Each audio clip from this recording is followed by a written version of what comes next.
Mikeey Gaming. G'day gamers, MadMikeey here with another game haul of the week. Don't forget, if you do like what I'm putting out here, don't forget to put the thumbs up, as in like it, and subscribe. Now this week got a very small haul this week, and not many classic games. I do have a huge metric fuck ton of games and stuff that I'm never ever gonna friggin' use again. That's why we pretty much call this shit I'm never gonna play. But for this week, as I said, I'm looking after my mum this week, and so I actually took my GameCube over to her house for when she was asleep. I was getting there early, so she was still actually asleep, and I was getting there in the mornings. And I put in a bit of time with Metal Gear Solid Twin Snakes for the GameCube, which was the actual remake of the original PlayStation 1 game, Metal Gear Solid. Now, that was the first game that ever sort of said to me, wow, this is a video game. Before that, on my Sega Mega Drive 2, on my PlayStation 1, all I used to play was sports games, basketball, what else, buddy, golf, gridiron, ice hockey, all those sorts of games. That's all I use my consoles for. The occasional sort of NBA Jam was like the biggest different one, but again, a sports game. And when I had my PlayStation 1, I bought different games every day for a very long time, and this was the first one that really jumped out and grabbed me, Metal Gear Solid, which I don't actually have for the PlayStation 1. I'm really trying to find it cheap, but I don't see much of a point seeing as I've got it digitally on the PlayStation 3 as well as the remake, which was not a cheap game. I actually got it brand new, or new, not a platinum one, for $160. So that was the most expensive game that I'd actually paid for ever at the moment, I think. Yeah, probably. But yeah, putting a lot of time into that game, and it just really, it used to feel like it was such on a large scale, but now that you actually play it, it's a really small game, but it is really hard. In that first section where you just initially infiltrate the base in Antarctica, I got done like 6 times. There's 2 guys out there, and they caught me every time. It wasn't until then that I really just noticed that there were puddles, and that's what the pricks were bloody picking me up on. So you know what you're going on about. And today was the last day that I was looking after Mum, and I thought I'd try something different. So I started to play Eternal Darkness, but she really wasn't well, so just sort of looked to her. And which leads us here. So without further ado, it's not much retro games this week, although I do have about 2 or 3 of them, which are older games. I will start by saying that I did get Inside on Xbox Live. That doesn't actually come out physically. When I got home last night after my mum's place, I started playing it, and my God, that is an awesome game. Now, for those of you who don't know, it's by the makers of Limbo. Limbo was a side-scrolling puzzle adventure game. This one is very much the same, except it's actually a really cool game. I do recommend it, even if you do wait for it to go down in price. It's only, I think, $26, but a really cool game. It doesn't. There's no narrative to the game, so you're actually just running around and you pick up on things as it goes. By the looks of it, it looks like it's a sort of detention camp sort of thing, and you don't really know what's going on except you just keep moving forward. But when you do get caught, they're pretty friggin' brutal. Like, they will choke you out. Dogs go after you and just bite your neck and just get you. So you really need to get on the run. You do trip over things, and the animations and just the actual atmosphere and the backgrounds is beautiful. So I definitely recommend that. Now, first game, retro game, got Resident Evil Outbreak File number 2. So the other week I did get File 1, or Outbreak, so I got this one. Was a bit disappointed it didn't actually come in your original PlayStation 2 cover. It come in one of those old bloody Target ones that have got the locks on there. And it has like a Video Easy sticker on there. So not too happy nothing you can really do about it. It was a cheap game, but I'll probably just buy an even more cheaper game from Cash Converters or something like that, just so I can get a cover for it. But good things about this. As you guys know, I'm a huge Resident Evil fan, and you'll find out a bit more later on. But again, this was one of the first sort of MMO sort of net play games for your PlayStation 2, but you don't have to play with it, which I'm very happy about. Next up, got Prey on the Xbox 360. That's a bit of a repetition. At E3, they announced Prey 2, which absolutely looks like it has nothing to do with this original Prey. I got this. This was one of the first games that came out on the Xbox 360, where you play an American Indian, and he's sort of living on a reservation with his girlfriend. He doesn't want to. He sort of wants to leave and things like that, but everybody's like, no, stay with your people. And then an alien invasion comes, and boom, just everything just goes, and it's up to him to sort of find his girlfriend. That's the moral of the game. I think it actually used the same graphics that Quake does on the Xbox 360, because the graphics from what I remember, look very similar. But it's a really cool game. Like, it delves into a lot of sort of mythology with the American Indian tribes and whatnot, where you've got a spirit walk, and that's sort of where you're able to sort of beat the aliens and whatnot. I played it to the point where I got to their actual alien ship, so I don't know how it ends, and I probably never will, but we'll see how it goes. The next one, I did buy it digitally, but I do actually have the physical copy of it. It was another digital one, Resident Evil 5. Now, Resident Evil 5 just got its HD remake. A while back, Capcom announced that they were going to re-release Resident Evil 4, 5, and 6, all in HD, 1080p, 60 frames per second, and whatnot. So, being the Resident Evil fan I was like, yes, take my money.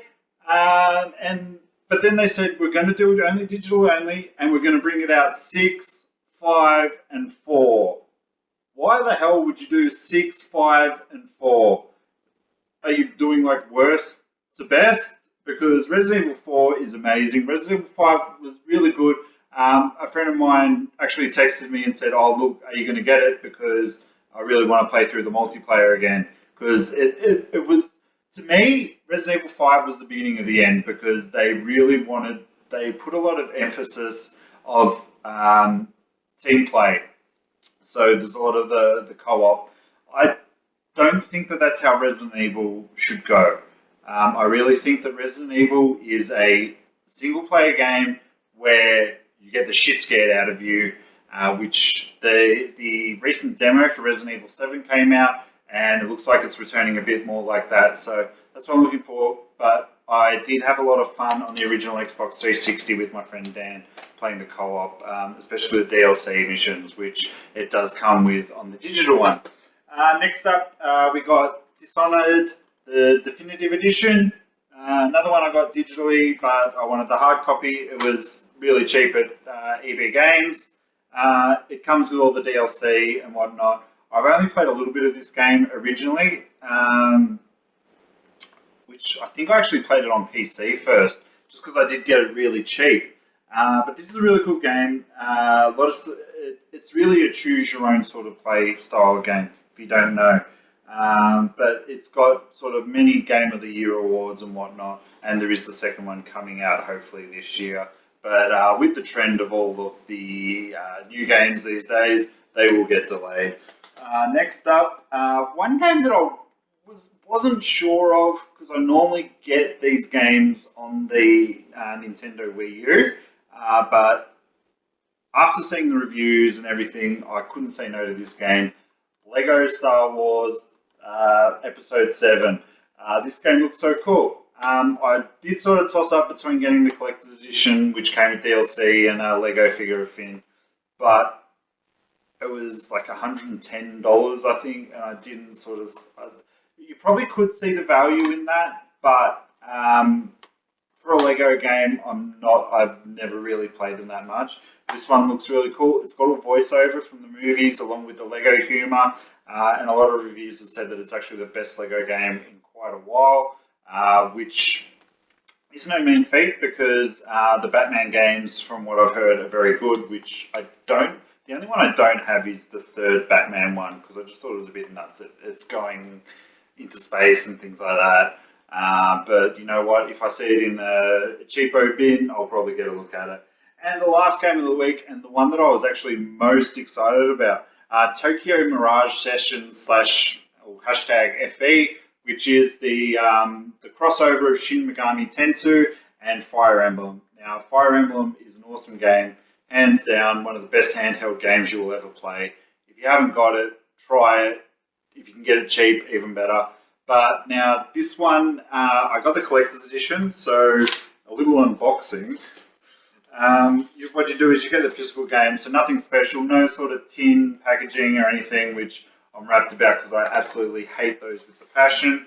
You do get a DLC package for some clothing and extra missions and whatnot. You get a music CD of all the tracks because what it actually does is it plays on the fact that performers, it's all about performance and your performer. That's what your big sort of persona sort of things are. So it does lend a lot off of the persona games. You get a couple of cutesy stickers and whatnot of the characters, and you get an art book. Now I did get to put in some time with this game, and it's actually really cool. Those people who are into Fire Emblem will really pick up on its. It's not so much like an invasion game. Like it's its own game. It's Tokyo Mirage Sessions, but the characters look a lot, and I think they're actually named after a lot of the characters from the Fire Emblem games. I'm not that into the Shin Megami Tensei games. I don't really like those dungeon crawling RPGs. I have tried one of them, but didn't get into it that much. But this is a really cool game. I've only sort of played through the first dungeon. It's actually really cool because depending on what an enemy is weak to, somebody will be able to sort of attack him in a certain attack, and then what it'll do is it'll trigger something called a sessions attack, where all of your guys do like a follow-up one. So if you've leveled up enough of your characters and whatnot, and they've all got sort of something that ties in, it's just like boom, boom, boom, boom, boom, dead. See you later.